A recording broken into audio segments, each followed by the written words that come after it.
We're now going to look at primary color correction. It's called primary color correction because it's the process of going through and universally altering all pixels in your image. We have here this still frame from the Zen Chemist music video Time, and there are some interesting issues here. One of the big problems that bothers me is that these highlights are blown out. This is one of the problems of video, and it's actually a mistake I made while I was shooting, and unfortunately, there are no ways to fix this. This is a dead giveaway that you're using video instead of film, so it's an extra big blemish in my opinion, and it's one of those ones, again, that there's really no remedy for once you're in post-production. But we do have some other issues here that I do want to address. The whole image is, on the whole, a little bit too dark. I kind of wanted our main characters here, the rapper guys, in shadow, and the guy rapping here, I wanted him to have some highlights, and that worked out all right. Although, again, as I mentioned, the highlights are over bright. But I want these guys to stick out a little bit more. And also, another problem with this is that there's just too much saturation in some areas of this footage.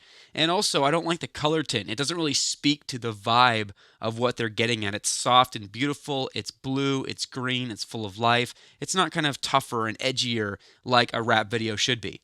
Now, all that explanation may seem superfluous for what we're getting at here in primary and secondary color correction, but really that is the core of what you should be thinking.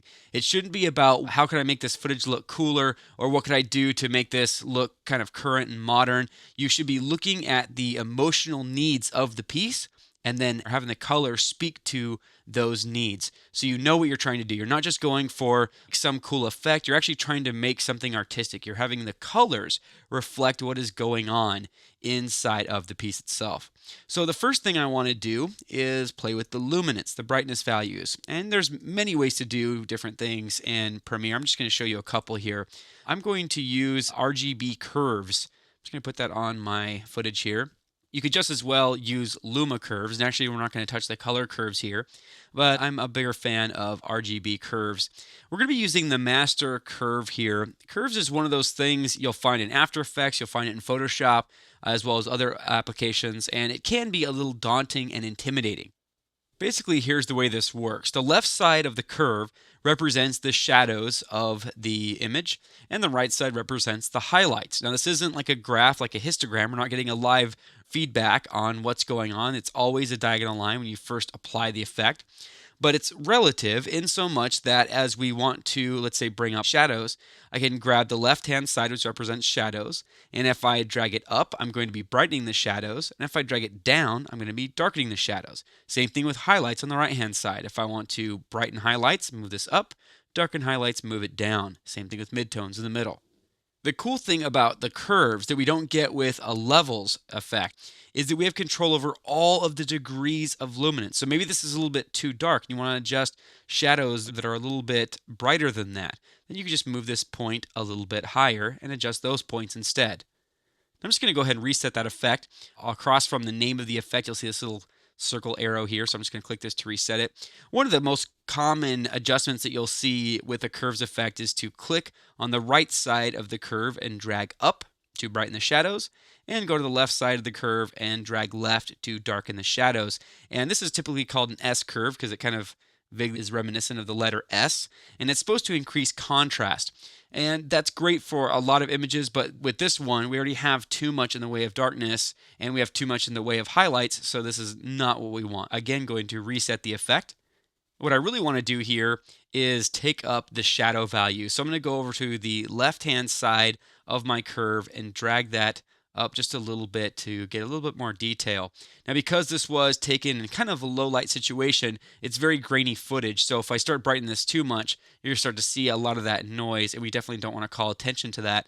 So I will want to take this down to somewhere around there. So it's a little bit brighter and not overdone. So let's see the before and the after. Good, I like that. It's subtle, but it does the trick. Now, another part of primary color correction is setting the color tone of the piece.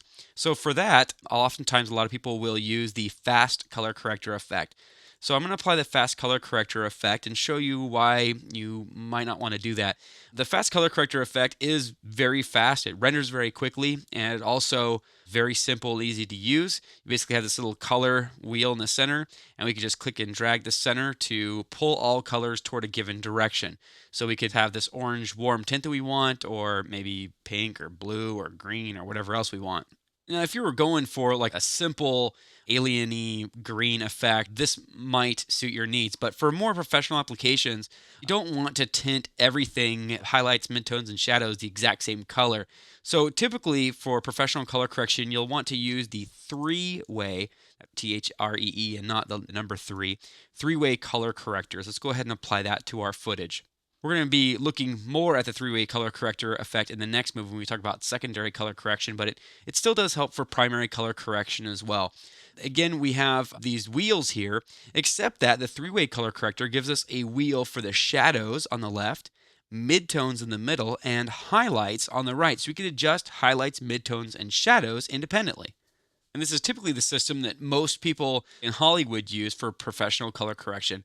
They'll have like a ball with shadows, midtones, and highlights. And it's this constant push-pull effect where you tweak the shadows, and so it kind of messes with the other tones a little bit. And then you play with the highlights. And it's just kind of like this constant back and forth give and take until you find the right color scheme that you're looking for. One of the color schemes you'll see a lot in Hollywood blockbuster movies of late is having kind of an orangish tint to highlights and midtones and kind of a greenish tint to shadows.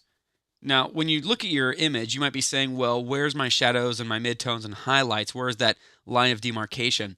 Well, at the top, there's an output drop-down. Change the output drop-down from composite to tonal range, and this will show you the tonal range of your footage. So you're seeing black, that is what Premiere is considering to be your shadows.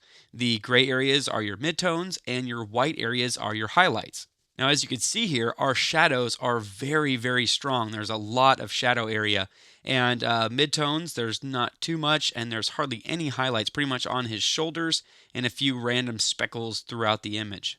So use this view as a guide, essentially. If I know if I'm going to go fiddling with this left circle with the shadows, I know that the areas that are right now that are black, those are the areas that are going to be affected. So if I take the output drop down back to composite and I move the shadow areas, let's say to blue, then you could see the shadow areas, the areas that were black moments ago, those are turning to blue.